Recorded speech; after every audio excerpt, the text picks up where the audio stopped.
In this video, I'll show you how to generate images with Grok AI in 2026. Grok AI can help you create AI-generated images from text prompts, making it useful for social media content, thumbnails, creative projects, illustrations, and other visual ideas. First, open the official Grok website or supported Grok application and sign in to your account. Once you're inside Grok, start a new conversation and look for the image generation feature available in your current Grok experience. Now write a clear image prompt describing what you want to create. Include important details such as the subject, environment, visual style, lighting, composition, and overall mood.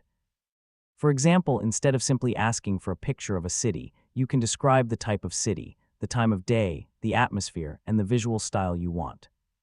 After entering your prompt, submit it and wait for Grok to generate the image. When the image is ready, examine the result carefully. Check the subject, composition, text, objects, and other important details to make sure the image matches your idea. If the result isn't what you expected, don't worry. Continue the conversation and describe what you want to change. You can ask Grok to modify the scene, adjust the style, change the background, or create another version. For better results, keep your instructions specific and avoid adding unnecessary details that could confuse the image generation process.